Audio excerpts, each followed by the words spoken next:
اور مفید ثابت ہونے کے لیے جتنی یعنی کہ امکانات تھے، اس میثاق کی وجہ سے وہ امکانات پیدا ہو گئے جو اللہ کے رسول صلی اللہ علیہ وسلم نے بنایا۔ اب اس کو سمجھنے کے لیے کہ اس میثاق کی اہمیت کیا تھی، تھوڑا سا ہم کو پس منظر کو دیکھنا پڑے گا۔ ظاہر سی بات ہے کہ کسی بھی واقعے کو سمجھنے کے لیے اس واقعے کے بیک گراؤنڈ کو، اس کے پس منظر کو، اس کے کنٹیکسٹ کو سمجھنا ضروری ہوتا ہے۔ اس کو سمجھنے کے بغیر، وہاں کی زمینی حالت کو دیکھے بغیر ہم میثاق کی اہمیت اور افادیت کو سمجھ نہیں سکتے۔ کیا ہے اس میثاق کی اہمیت، اس کا پس منظر کیا ہے؟ دیکھ لیجیے آپ، مدینہ کوئی سادہ سا شہر تو نہیں تھا کہ وہاں پر صرف جو ہے ایسے لوگ تھے جو ایک ہی زبان کے بولنے والے ہیں، ایک ہی خاندان کے لوگ تھے، اور اللہ کے رسول صلی اللہ علیہ وسلم جب آئے تو پورا کے پورا مدینہ صرف آمنا اور صدقنا کہنے والا ہو، ایسا تو نہیں تھا۔ مدینہ بھی جو ہے ایک پیچیدہ فکری شہر تھا۔ کیوں کہہ رہا ہوں میں یہ بات؟ پیچیدہ فکری، معاشرتی، سیاسی، سماجی، ہر طرح کا شہر تھا۔ اور یہ بات میں کیوں کہہ رہا ہوں؟ فکری اس اعتبار سے کہہ رہا ہوں کہ مدینے کے اندر جہاں انصار تھے وہیں یہود بھی تھے، وہیں پر مجوس بھی تھے، وہیں پر انصار بھی تھے، فکری طور پر مختلف لوگ تھے۔ سماجی اعتبار سے آپ دیکھ لیجئے، وہاں پر انصار ہے جو وہیں کے مول نواسی ہیں، ان کا کاروبار وہاں ہے، ان کے خاندان وہاں ہے، ان کی زراعت وہیں پر ہے، ان کی تجارت وہیں پر ہے، وہ مضبوط ہے، وہ مستحکم ہے۔ پھر ان کے اندر بھی جو ہے دو تین کئی قبیلے ہیں، اوس ہے اور خزرج ہے، پھر اوس کی کئی شاخیں ہیں، خزرج کی کئی شاخیں ہیں، پھر ان کے اندر آپس میں دشمنیاں ہیں، ایک دوسرے سے جمتی نہیں ہے، نپتی نہیں ہے، مسائل ہے، مشکلات ہیں، پھر ان کے آپس کے جو تنازعات ہیں، اختلافات ہیں، ان کا فیصلہ کس بنیاد پر ہوگا، کس کی بات کو حکم مانا جائے گا، ان کے اپنے مسائل ہیں۔ پھر دوسری طرف سیاسی طور پر یا معاشی طور پر دیکھا جائے تو ان سے زیادہ مضبوط یہود ہے، جو وہاں کی سیاست پر، وہاں کی مارکیٹ پر، وہاں کی معیشت پر، وہاں کی تہذیب پر، ہر چیز پر غالب تھے یہود۔ ان کا ڈنکا بجتا تھا، ان کا سکہ چلتا تھا، ان کی بات حرف آخر ہوتی تھی، جو پیغام، جو بات وہ زبان سے کہہ دیتے تھے وہ قانون بن جاتا تھا۔ سیاسی چالاکی ان کے پاس تھی، معاشی تدبیریں ان کے پاس تھی، سارا نظام ان کے ہاتھ میں تھا، اور سارے امور کے فیصل وہ ہوا کرتے تھے۔ آپ سوچیں کیسا شہر ہے مدینہ، نہ فکری طور پر ہم آہنگی ہے، نہ سماجی طور پر ہم آہنگی ہے، نہ معاشی طور پر ہم آہنگی ہے، نہ سیاسی طور پر ہم آہنگی ہے، مختلف طرح کے لوگ ہیں وہاں پر۔ اور ایک اللہ کے رسول ہے جو باہر سے تشریف لائیں، آپ کے ساتھ ایک بڑا جم غفیر ہے، وہ بھی باہر سے تشریف لایا ہوا ہے، ان جن کا اپنا کوئی یہاں پر مقام نہیں، کوئی سورسز نہیں، کوئی جو ہے ٹھکانہ نہیں، اور یہ لوگ آ کر مدینہ کے اندر ایک ریاست بنائے۔ ذرا سوچو تو صحیح کہ کیا مقامی لوگ اس کو برداشت کر لیتے؟ سائیکولوجیکلی آپ سوچئے، نفسیاتی طور پر دیکھیے، فکری طور پر دیکھیے، معاشی طور پر دیکھیے، جو لوگ وہاں پر مضبوط ہے، سالہ سال سے مارکیٹ میں جمے ہوئے ہیں، مارکیٹ میں ان کی مونوپولی چلتی ہے، ان کا کاروبار چلتا ہے، سیاست پر جو وہاں پر قابض ہیں، سیاسی چالیں جن کو آتی ہیں، اور ساری اسٹریٹجیز معاشرے کی، سماجی زندگی کو بنانے کی وہ لوگ بناتے رہتے ہیں۔ اچانک باہر سے کوئی آ جائے اور اس کے بعد ایک نیا یعنی کہ اپنے طور پر برتری حاصل کرنے کی کوشش کرے تو کوئی برداشت کر سکتا ہے اس چیز کو؟ یہ سارا پس منظر تھا۔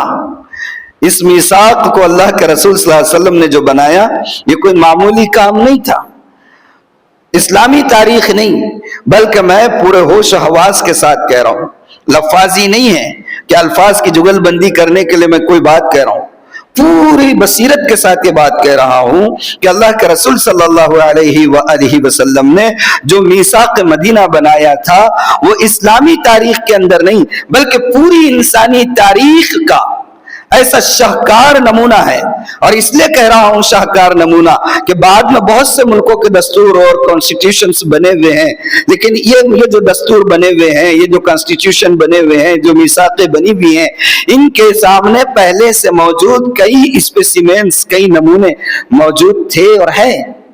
لیکن اللہ کے رسول صلی اللہ علیہ وآلہ وسلم نے جب یہ میثاق بنایا تو آپ کے سامنے کوئی نمونہ نہیں تھا، اور آپ نے دیکھیے اس مختلف یعنی کہ تہذیبی رنگوں میں بکھری ہوئی قوم کو، مختلف نسلوں میں بکھری ہوئی قوم کو، سماجی اعتبار سے منتشر قوم کو، سیاسی اعتبار سے زیر و بم قوم کو اللہ کے رسول صلی اللہ علیہ وسلم نے ایک میثاق کے ذریعے سے جس طرح جوڑا ہے، یہ واقعتاً آپ کا جو ہے ایک تاریخ انسانی کا سب سے چمکتا ہوا شاہکار ہے، جس کی مثال نہیں ملے گی جو اللہ کے رسول صلی اللہ علیہ وسلم نے کیا۔ اب اگر آپ غور تو کریں، اگر اللہ کے رسول مدینہ آ جاتے اور آپ کے ساتھ میں سینکڑوں لوگ بھی آ گئے ہیں اور آپ صرف مسجد تعمیر کر لیتے اور صرف صحابہ کے درمیان جو باہر سے آئے اور جو مقامی ہیں مواخات قائم کر دیتے، اب ان دونوں کاموں کے ساتھ ساتھ مدینہ میں یہود بھی ہے، اطراف کے قبائل بھی ہے، کچھ سیاسی لوگ بھی ہے، کچھ کاروباری لوگ بھی ہیں، اور ان سب کے مفادات ان نئے آنے والوں کی وجہ سے خطرے میں پڑنے والے ہیں۔ تو آپ کو دل پہ ہاتھ رکھ کر بتائیے کہ کیا صرف مسجد کی تعمیر سے اور کیا صرف مواخات قائم کر دینے سے مدینے کی ریاست میں کہیے یا مدینے کے شہر میں کہیے امن قائم ہو جاتا، نظام قابو میں آ جاتا، نظم و نسق قائم ہو جاتا، سیاست کے کچھ اصول بن جاتے؟ بالکل نہیں بنتے، بلکہ اس صورت میں اگر آپ میثاق کو قائم نہ کرتے، میثاق نہیں بناتے اور اس پر سب کو متحد نہیں کرتے تو مدینہ انارکی کا شکار ہو جاتا۔ مدینہ جو ہے فکری طور پر بھی، معاشی طور پر بھی، سماجی طور پر بھی، سیاسی طور پر بھی، ہر طرح سے مدینہ یہ جو ہے درہم برہم ہو کر رہ جاتا، ٹوٹ پھوٹ کر رہ جاتا، انتشار ہو جاتا، فسادات ہو جاتے، لوٹ کھسوٹ ہو جاتی۔ یہ سارے یعنی کہ آپ کو اس کے حاشیے پر غور کرنا پڑے گا کہ اللہ کے رسول نے جو میثاق بنایا اس کے کیسے فائدے ہوئے۔ آپ کی فراست تھی، آپ کی بصیرت تھی، اور اللہ نے دیے ہوئے نور نبوت کا کمال تھا کہ آپ نے ایک ایسے شہر کو جو بالکل انارکی کے دہانے پر تھا انسانی تاریخ کی سب سے بہترین ریاست کی شکل میں بدل کر بتایا۔ سبحان اللہ، یہ اللہ کے رسول صلی اللہ علیہ وسلم کا کارنامہ تھا۔ اب یہ آپ کے اس کام سے کیا بات سمجھ میں آتی ہے؟ چلو آپ کو میں نے بتا دیا کہ کچھ لوگ باہر سے آئے، اللہ کے رسول آئے، پھر صحابہ آئے، ایک ایسی جگہ پر آئے جہاں ان کی زمین نہیں، ان کا کاروبار نہیں، ان کے رشتہ دار نہیں، اور پھر یہاں پر پہلے سے کچھ لوگ موجود ہیں، جو لوگ موجود ہیں وہ ایک فکر کے نہیں، ایک زبان کے نہیں، ایک خاندان کے نہیں، ایک کاروبار کے نہیں، سب کے اپنے اپنے مفادات، اپنی اپنی زبان، اپنے اپنے خاندان اور اپنے اپنے مفادات۔ ایسی شکل میں اللہ کے رسول صلی اللہ علیہ وسلم نے جو کام کیا، صرف مسجد بنا کر بیٹھے نہیں اور آپس میں صرف اللہ ایمان والوں کو جوڑ کر آپ مطمئن نہیں ہو گئے۔ کیا کیا آپ نے؟ ایک بہترین اسٹریٹجی بنائی۔ اس سے کیا سمجھ میں آتا ہے؟ کیا سمجھ میں آیا اس سے؟ بولیے آپ۔ اس سے بات سمجھ میں آئی کہ اللہ کے رسول صلی اللہ علیہ وآلہ وسلم اس بات کو سمجھتے تھے کہ ایک نئی ملت اور امت کی تشکیل صرف نعروں سے نہیں ہو سکتی، صرف اللہ اللہ کرنے سے اور تسبیح لے کر بیٹھے رہنے سے نہیں ہو سکتی ہے۔ ایک نئی ملت یا نئی نہیں بلکہ میں یہ کہوں کہ ایک مستحکم، مضبوط، پائیدار، ترقی یافتہ ملت کے قائم ہونے میں صرف اللہ اللہ کرنے یا صرف جو ہے زبانی نعروں اور احتجاجوں سے کام نہیں چلنے والا ہے۔ ملت کو مستحکم ہونے کے لیے، پائیدار ہونے کے لیے، ترقی یافتہ ہونے کے لیے اور اس کو قیادت کا مقام و مرتبہ حاصل کرنے کے لیے ایک مضبوط، منظم، پائیدار منصوبہ بندی اور اسٹریٹجی کی ضرورت ہوتی ہے۔ اللہ کے رسول نے مدینہ پہنچنے کے بعد یہ کر کے دکھایا، اور عام ہم کیا کر رہے ہیں سب معلوم ہے۔ ہمارے پیغمبر کی سیرت کا، تاریخ کا یہ باب ہے، روشن باب ہے، اس کا سب سے واضح حصہ ہے، سب کچھ جانتے ہیں، لیکن اپنے مسائل کی یکسوئی کے لیے وہی ہنگامے ہیں، وہی نعرے ہیں، وہی احتجاجات ہیں، منصوبہ بندی نہیں، کوئی دانش مندی کا کام نہیں، سارے افراد کو ایک پلیٹ فارم پر لا کر ان کو اپنی رائے کا ہم نوا بنانے کی کوئی کوشش نہیں، معاشی طور پر اپنے آپ کو مضبوط کرنے کا کوئی خاکہ نہیں، سیاسی طور پر اپنے آپ کو مضبوط کرنے کا کوئی نظام نہیں۔ بہت سے لوگ ہیں اٹھ رہے ہیں، بڑے بڑے نعروں کے ساتھ اٹھ رہے ہیں، مگر اپنے مفادات ان کے سامنے زیادہ عزیز ہیں۔ اللہ کے رسول صلی اللہ علیہ وسلم، یہ جو میں نے شروع میں آیت پڑھی نا، لَقَدْ كَانَ لَكُمْ فِي رَسُولِ اللَّهِ أُسْوَةٌ حَسَنَةٌ، آپ کے لیے اللہ کے رسول صلی اللہ علیہ وسلم کی سیرت میں، زندگی میں بہترین نمونہ ہے۔ تو کون سا نمونہ؟ خالی عبادات میں نمونہ ہے؟ صرف نماز میں نمونہ ہے؟ صرف روزہ کب رکھنا ہے، کب جو ہے سحر کرنا ہے، کب افطار کرنا ہے، اس میں نمونہ ہے؟ نہ، آپ کی ذات نمونہ ہے زندگی کے ہر مرحلے پر۔ معاشی طور پر کیسے مضبوط ہونا ہے، سیاسی طور پر کیسے مستحکم ہونا ہے، سماجی طور پر اپنے آپ کو کیسے اہل بنانا ہے، یہ ساری چیزوں میں بھی اللہ کے رسول صلی اللہ علیہ وسلم کی سیرت جو ہے وہ نمونہ ہے ہمارے لیے۔ ہم ان یعنی کیا کہنا چاہیے کہ تحت السطور بین السطور جس کو کہیں گے، چیزوں پر غور نہیں کرتے سیرت پڑھتے ہوئے۔ اللہ اکبر کبیرہ۔ اب یہ میثاق مدینہ کیا تھا اور آپ نے اس کی ضرورت کیوں محسوس کی؟ میثاق مدینہ کی ضرورت کیوں محسوس ہوئی آپ کو؟ ٹھیک ہے، آپ آئے، آپ نے جو ہے مسجد بنا لی، مسلمانوں کو، انصار کو، مہاجرین کو متحد کر دیا۔ اب جو دوسرے فکر کے ماننے والے تھے، دوسرے مذاہب کے ماننے والے تھے، جو آپ کے ہم نوا نہیں تھے، جو آپ کے ہم مزاج نہیں تھے، جو آپ کی رائے سے متفق نہیں تھے، آپ ان کو چھوڑ دیتے ایک سائیڈ میں، آپ اپنا کام کرتے رہتے۔ لیکن آپ نے کیا کیا؟ میثاق بنایا۔ کیوں بنایا آپ نے یہ میثاق؟ تاکہ سب سے پہلا مقصد تو یہ تھا کہ مہاجرین اور انصار کو ایک امت کی شکل میں جو ہے تو متحد کر دینا۔ یہ اگرچہ آپس میں بھائی بھائی بنا دیے گئے تھے، مگر ان کی فکر ابھی بھی یہ تھی کہ ہم مہاجر ہیں، یہ باہر سے آئے ہوئے ہمارے بھائی بنائے گئے ہیں، ہم جو ہے مہاجر ہیں، یہ یہاں کے مقامی ہمارے بھائی بنائے گئے ہیں، ہم انصار ہیں، باہر کے آئے ہوئے ہمارے بھائی بنائے گئے ہیں۔ اللہ کے رسول صلی اللہ علیہ وسلم نے میثاق بنایا تو سب سے پہلا جو مقصد آپ کے ذہن میں تھا کہ مسلمانوں کو ایک ملت کی وحدت کے اندر جو ہے تو پرو دیا جائے۔ اب ہماری شناخت خاندان سے نہیں، ہماری شناخت قوم سے نہیں، ہماری شناخت خون سے نہیں، ہماری شناخت ایمان سے ہوگی۔ مسلمان کی شناخت ایمان سے ہوگی۔ قبیلے، خاندان، برادری یہ صرف انٹروڈکشن کے لیے ہیں، صرف تعارف کے لیے ہیں۔ ان اکرمکم عند اللہ اتقاکم، اللہ کے نزدیک تمہارا تعارف تقوی کی بنیاد پر ہے۔ ایک پہلا مقصد۔ دوسرا مقصد یہ تھا کہ یہاں کے مدینے کے جو مختلف قبائل تھے وہ سالہ سال سے، دہائیوں سے، بلکہ اگر میں یہ کہوں کہ صدیوں سے تو شاید مبالغہ نہیں ہوگا، آپسی خونریزی کا شکار تھے۔ ایک ایک جنگ 40 سال تک انہوں نے لڑی ہے۔ یہ مکہ کے مشرکین کی بات نہیں کر رہا ہوں، یہ مدینے کے جو اصل مسلمان تھے، یعنی کہ جو اصل مول نواسی تھے، اوس اور خزرج، ان کی بات کر رہا ہوں کہ تیرے اونٹ نے میرے اونٹ سے پہلے پانی کیوں پی لیا۔ اس پر لڑائی شروع ہوئی، ایک نے دوسرے کو مار دیا، اس کے خاندان والے اٹھے اور یہ جنگ کا سلسلہ چلا۔ درمیان میں محرم کے مہینے آ گئے، یعنی محرم مہینے، رجب ہے، محرم ہے اور رمضان ہے، یہ مہینے آ گئے، جنگ رک گئی۔ پھر جنگ کا سلسلہ چلتا رہا 40 سالوں تک۔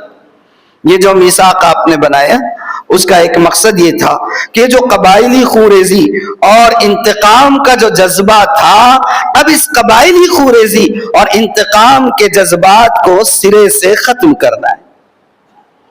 کتنی دور اندیشی تھی، دیکھیں آپ، ایک نئی ریاست تشکیل دینا ہے، جس ریاست کو ایک عالمی دین کے، عالمی فکر کا مرکز بننا ہے۔ اس کے لیے ہر وہ باریک پہلو جو بعد میں اس مقصد کی راہ میں روڑے اٹکا سکتا ہے، آپ نے اس کی جڑ وہیں پر ختم کر دی، کاٹ کے رکھ دی۔ اللہ اکبر کبیر۔ تیسرا مقصد یہ تھا کہ اس مدینہ شہر میں صرف اوس، خزرج اور انصار و مہاجرین ہی نہیں تھے جو اللہ کے رسول صلی اللہ علیہ وسلم کی فکر کو قبول کرنے والے لوگ تھے، بلکہ وہاں پر یہود بھی تھے اور دیگر قبائل بھی تھے جو یا تو مشرک تھے یا پھر جو ہے آسمانی مذاہب کے ماننے والے تھے، لیکن جو ہے صحیح تعلیمات سے بھٹکے ہوئے تھے۔ ان کے ساتھ ایک واضح تعلقات کا پیمانہ بنانا ضروری تھا۔ اگر یہ کام آپ نہیں کرتے تو آپ اپنوں پر جتنی ہی محنت کر لیں، باہری خطرات سے اور خدشات سے محفوظ نہیں ہو سکتے تھے.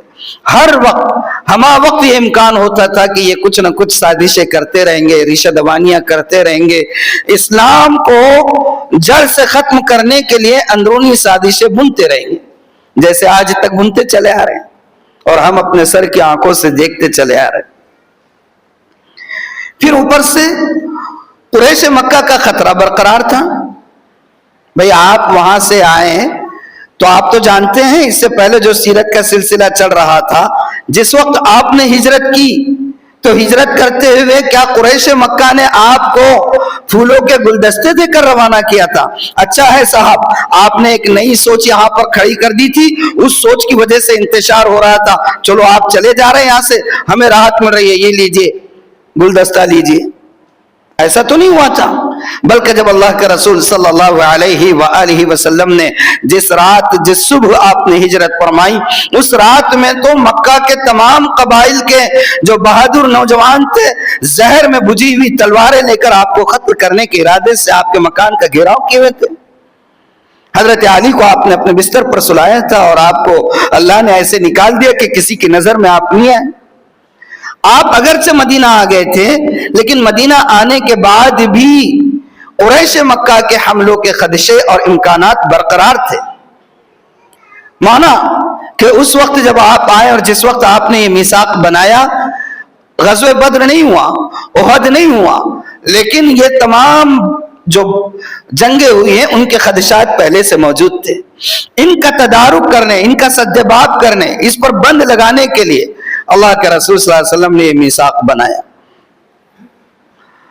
اور اس میثاق کے بنانے کی وجہ سے میں آگے بتاؤں گا کچھ دفعات اس کی. مدینہ دفاعی طور پر مضبوط ہو گیا, اس لیے کہ اللہ کے رسول صلی اللہ علیہ وسلم نے اس معاہدے کے اندر, اس میثاق کے اندر اوس و خزرج اور انصار و مہاجرین جو ایمان والے تھے ان سے ہٹ کر مدینے کے دیگر جو قبائل تھے اور دیگر فکری یعنی کہ رخ کو ماننے والے لوگ تھے, یہود اور دیگر قبائل, ان کو بھی اس میثاق میں آپ نے شامل کر لیا تھا. اس کی وجہ سے مدینہ دفاعی طور پر منظم ہو گیا. ان کو یہ کہا گیا کہ بھئی آپ اس میثاق کے اندر شامل ہیں, آپ کی حفاظت ہماری ذمہ داری ہے, آپ کی جان اور مال کے حقوق ہم تسلیم کرتے ہیں, آپ کو بھی جو ہے حکومت کی وفاداری, ریاست کی وفاداری کا عہد کرنا ہوگا. ریاست کے ساتھ کسی بھی طرح کی غداری یا بے وفائی نہیں کریں گے, نہ جنگ میں شامل ہوں گے اور نہ باہر سے کوئی حملہ آور ہو تو ان کا ساتھ دیں گے. اور یہودیوں نے اور دیگر قبائل نے اس میثاق میں شامل ہوتے وقت اس عہد کو قبول کیا تھا, اور اس کی وجہ سے مدینے کا دفاع بہت مضبوط ہو گیا تھا الحمدللہ. تو اللہ کے رسول صلی اللہ علیہ وسلم نے یہ کیا. اور پھر سب سے اہم مقصد میثاق کے قائم کرنے کا یہ بھی تھا کہ ایک ریاستی اتھارٹی اللہ کے رسول قائم کرنا چاہتے تھے. ایک ریاستی, ایک اقتدار کا مرکز اور اقتدار کے اہل آپ جو ہے وہ بنانا چاہتے تھے. اور یہ بھی تھا کہ بھئی اب جب یہ میثاق بن گیا تو عدالت کا نظام کیا ہوگا, فیصلوں کے جو ہے فیصل کون ہوں گے, اور اجتماعی نظم کی جو سربراہی ہوگی وہ کس کے پاس ہوگی. یہ ساری چیزیں اس میثاق کے اندر آ گئی تھی. دیکھیے کتنی فراست تھی اللہ کے رسول صلی اللہ علیہ وسلم کی, اور کیسی بصیرت سے کام لیا آپ نے. اسلام کے ابتدائی دنوں میں ایک نوخیز اسلامی ریاست کی تشکیل کے سلسلے میں بڑی دور اندیشی سے آپ صلی اللہ علیہ وسلم نے کام لیا. اس میثاق کے اندر کون سی دفعات تھی, کیا کیا دفعات تھی اس میثاق کی؟ پہلی دفعہ, یعنی بہت ساری ہیں, میں سب کو نہیں بیان کر سکوں گا آپ کے سامنے, چند دفعات جو اس میثاق کی تھی اس کے اوپر بات کرتا ہوں. ایک دفعہ یہ تھی کہ مسلمان ایک امت ہے, مسلمان اب ایک امت ہے. میں نے جیسے ابھی بتایا آپ کو کہ مسلمان کی شناخت اب اس کے خاندان سے, اس کے قبیلے سے نہیں بلکہ ایمان سے ہوگی. کس سے ہوگی؟ ایمان سے ہوگی. دنیا کے کسی کونے میں اگر وہ رہیں, وہ اللہ کی وحدانیت کا, رسول اللہ صلی اللہ علیہ وسلم کی رسالت کا اور آخرت کے دن پر یقین رکھتا ہوگا, وہ ایک برادری کا حامل ہے. چاہے وہ کسی خاندان میں پیدا ہوا ہو, کسی زبان کا بولنے والا ہو اور کیسی ہی شہریت رکھتا ہو, وہ مسلمان ایک جماعت. اصل نسبت امت ہے، اصل بنیاد خون نہیں عقیدہ ہے۔ مسلمان کی اصل نسبت خون نہیں ہے، عقیدہ ہے، اور یہ پیغام ہے۔ آج دیکھیں آپ ایک بات ذہن میں رکھیں کہ امتیں جو بنتی ہیں وہ نسل سے نہیں بنتی، فکر سے بنتی ہے۔ قومیں جو بنتی ہیں وہ کس سے بنتی ہے؟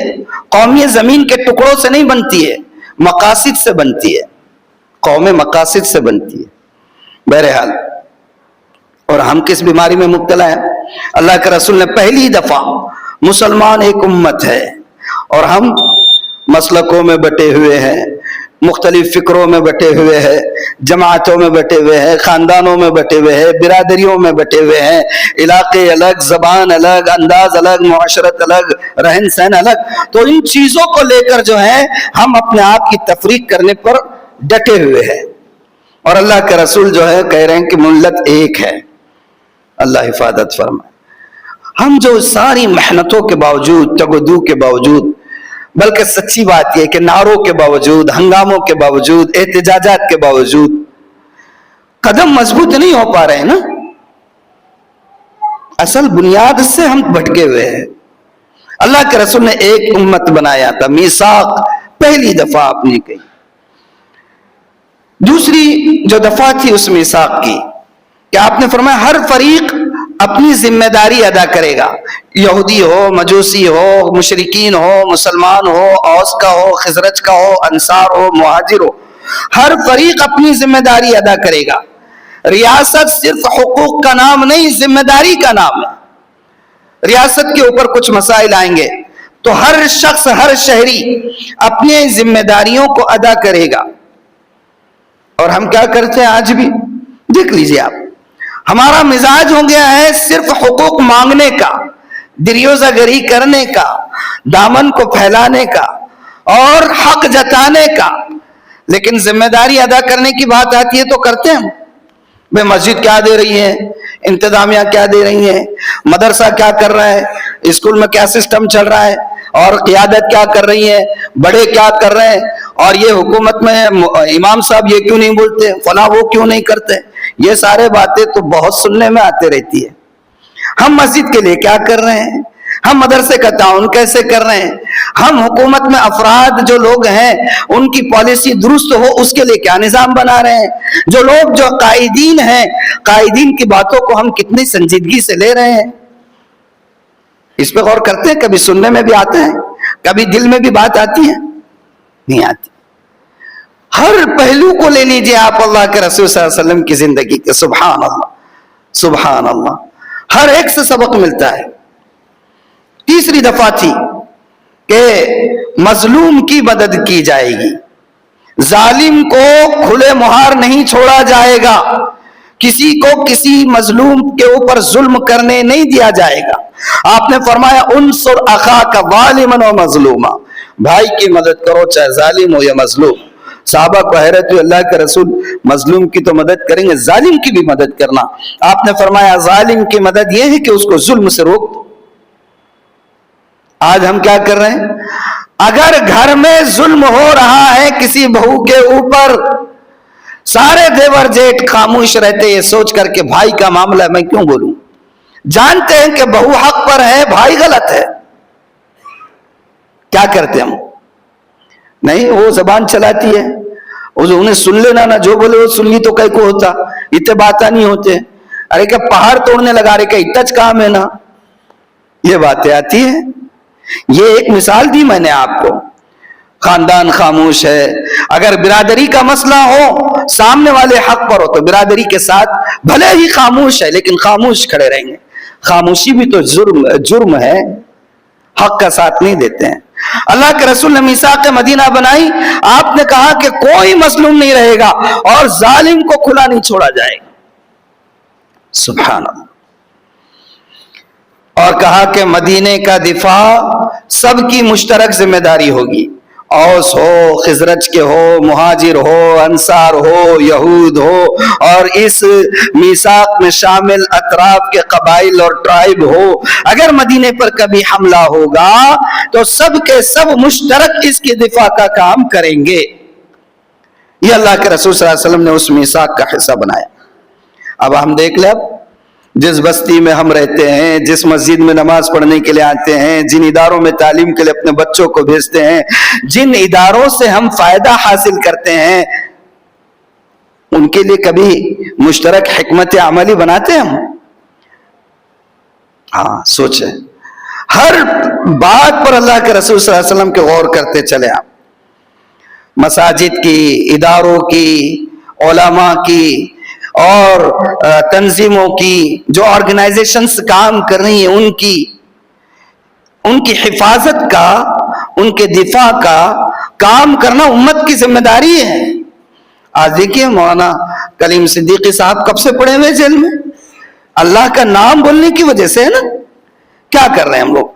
جس وقت ایسے ہنگامے ہوتے ہیں، ہمارے سوشل میڈیا پر بیانات جاری ہوتے ہیں، تبصرے شروع ہو جاتے ہیں، اور بہت ہو گیا تو کچھ نجی مجلسوں میں جو ہے آنسو نہیں بلکہ ٹسو بہاتے رہتے ہیں، اور اس کے بعد بات گئی رات گئی بات گئی والا معاملہ ہو جاتا ہے۔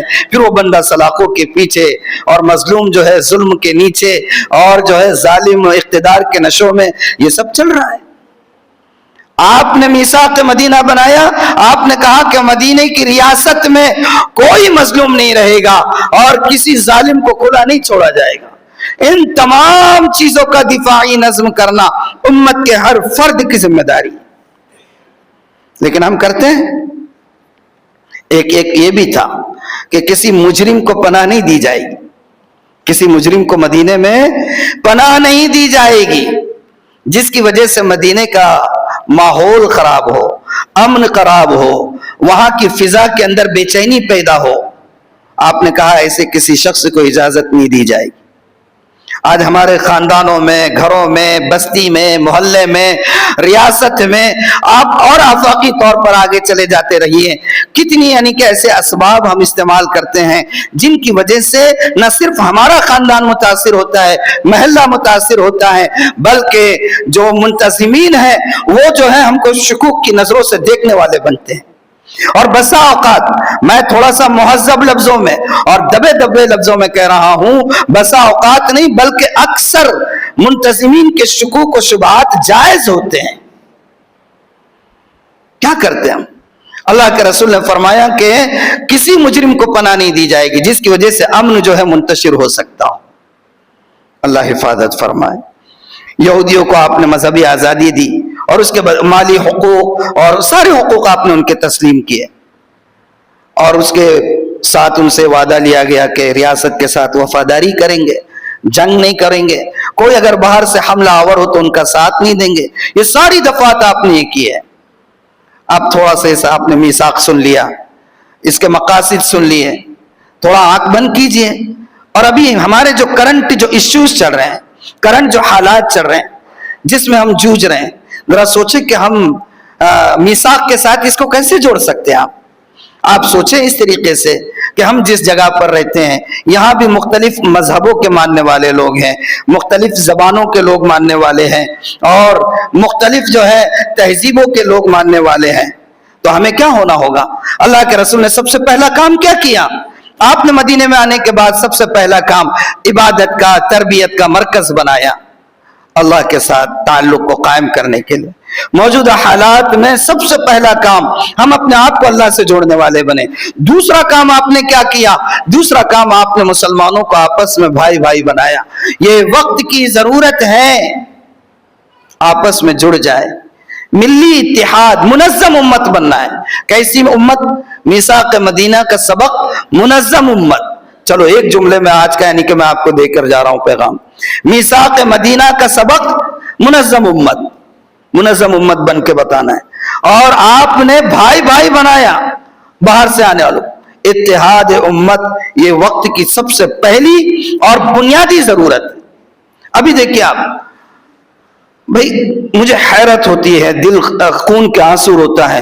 سوشل میڈیا پر گزشتہ 2-4 دنوں سے ایک بہت یعنی کہ معتبر یا جو بھی بولے عالم دین کا انتقال ہوا، ایسی فتنہ انگیزی سوشل میڈیا پر۔ ہمارے سامنے حالات کیا ہے، مسائل کیا ہے، اور ہم کو کیا کام کرنا ہے، اور ایسے جغادری اور چغادری پیدا ہونے والے ہیں اور سوشل میڈیا پہ ہنگامے کر رہے، کیا مل رہا ہے اس سے؟ یہ امت خرافات میں کھو گئی۔ انہی چیزوں میں رہ رہے ہیں. اور تیسری بات، اللہ کے رسول صلی اللہ علیہ وسلم نے جو پورا میثاق بنایا، اس پورے میثاق کی تعلیم کی روشنی میں ایک بات کہتا ہوں کہ ہم اصولی رواداری ضرور اپنائیں. یہاں جو ہمارے برادران وطن ہیں، غیر مسلم ہیں، دیگر فکر کے ماننے والے ہیں، ان کے ساتھ ہمارے تعلقات اچھے ہونے چاہیے، روابط اچھے ہونے چاہیے، اٹھنا بیٹھنا بھی ہونا چاہیے. یہ وقت کی ضرورت ہے، لیکن اس کا یہ مطلب قطعاً نہیں ہے کہ اس رواداری کے چکر میں ہم بے غیرت بن جائیں، اپنے شاعر سے دستبردار ہو جائے، اپنی فکر کو بالائے طاق رکھ دے اور اپنے دین اور نظریات کا سودا کرنے والے بن جائے. یہ تو مسلمان کبھی نہیں کر سکتا ہے اور نہ کرنا چاہیے. اللہ کے رسول نے جو میثاق بنایا، اس میثاق کی وجہ سے آپ نے سب سے پہلے ایمان کی فکری سرحدوں کو مضبوط کیا ہے. اگر ہم اس میثاق سے سارا سبق لیں گے اور ہماری ایمانی سرحدیں ہی جو ہے تو محفوظ نہ ہو، تو کیا جینا اور کیا مرنا، کیسے مسلمان ہوئے پھر ہم؟ بات سمجھ میں آ رہی ہے میری؟ جی. اور ایک چیز، ان حالات میں، موجودہ حالات میں اللہ کے رسول صلی اللہ علیہ وسلم نے سوچا، مدینے کا شہر ہے، اس میں یہود بھی ہے، اس میں مجوس بھی ہے، اس میں اطراف کے قبائل بھی ہے، دشمن بھی ہے، سب ہے. آپ نے کیا کیا؟ مسلمانوں کو بیدار کیا، متحد کیا، ان کے اندر شعور پیدا کیا. آج ضرورت ہے کہ ہم اپنے اندر قانونی شعور پیدا کریں، قیادت کا شعور پیدا کریں، اجتماعی شعور پیدا کریں. یہ ساری چیزیں میثاق کا سبق ہے، اور صرف جذبات نہیں، میثاق کی طرح منصوبہ بندی، صرف نعرے نہیں، میثاق کی طرح تعلیم پر توجہ، منصوبہ بندی پر توجہ، اجتماعی شعور پر توجہ کریں گے انشاءاللہ. اللہ تعالی عمل کی توفیق عطا فرمائے. وآخر دعوانا الحمدللہ.